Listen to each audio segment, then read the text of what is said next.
হাজিদের কাছে যে বলবি মক্কায় নতুন এক পাগল আসছে, নতুন এক জাদুকর আসছে, নাম মোহাম্মদ। নাউজুবিল্লাহ পড়বেন না? খবরদার হাজি সাহেবেরা, এই পাগলের কাছে যেও না। সব হাজিরা গোটা বিশ্ব থেকে এসে মক্কার মিনা প্রান্তরে তাবুর ভিতরে ঢুকেছে, আর আবু জাহেলের টিম মেম্বাররা সব তাবুর ভিতরে উকি মাইরা কয়, খবরদার নতুন পাগল আইছে। সবাই কয় নাম কি? কয় মোহাম্মদ। নতুন পাগল এসেছে, নাম মোহাম্মদ। নতুন জাদুকর এসেছে, তার নাম মোহাম্মদ।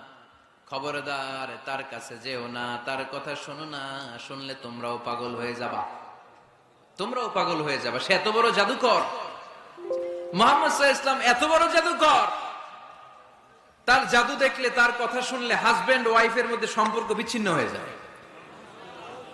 সে এত বড় জাদুকর, তার কথা শুনলে বাবা আর ছেলের সম্পর্ক ছিন্ন হয়ে যায়।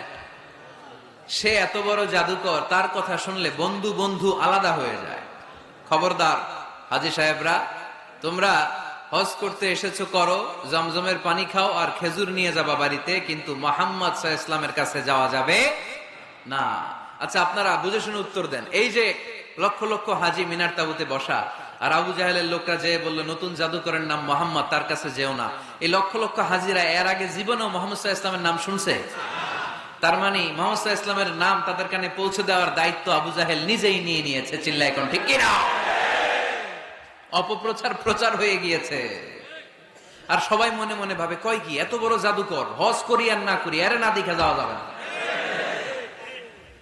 হজ তাড়াতাড়ি কোন রকম সাইরা এই জাদুকরের কাছে আগে যাব, দেখি কেমন জাদু দেখায়, দেখি কত বড় ম্যাজিশিয়ান, দেখি তো কত বড় পাগলের। কারণ আল ইনসানু হারিসুন আলা মা মুনিআ, মানুষকে যেটা নিষেধ করা হয় বেশি, মানুষ এটা করতে চায়। যদি বলি ওদিকে যাবি না, ওর বাপের কিরা ওদিকে যাবে, ঠিক কিনা?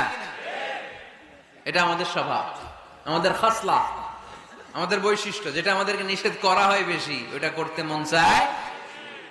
সব হাজিরা মনে মনে ভাবলো আমরা যাব যাব, তোরা যতই বলিস না কেন যাব যাব, হজের পরে অবশ্যই যাব।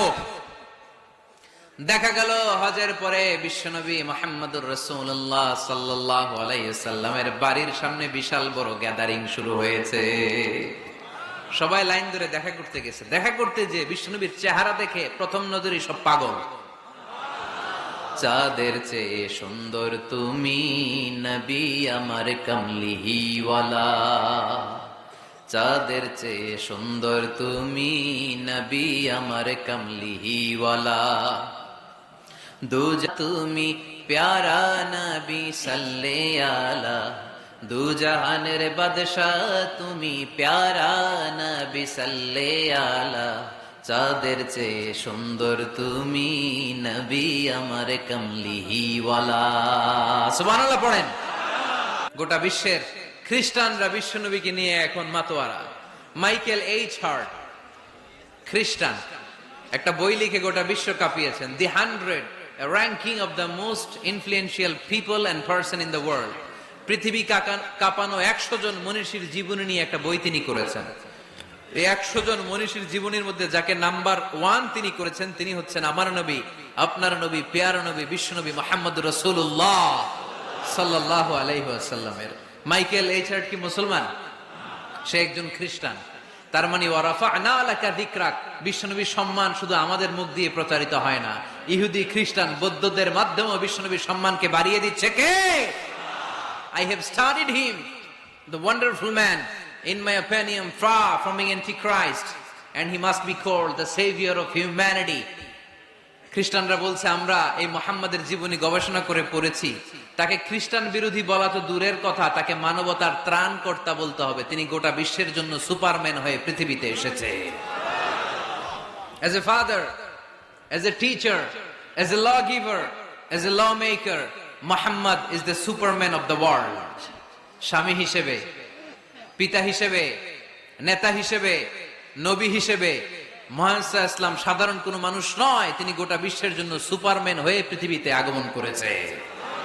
ওয়া রাফা'না লাকা যিকরাক, নবী দুশ্চিন্তা করবেন না, টেনশন করবেন না, আমি আপনার সম্মানকে বাড়িয়ে দেব। এই তিনটা নেয়ামতের বর্ণনা সূরা ইনশিরাহের ভেতরে বর্ণনা করলেন কে?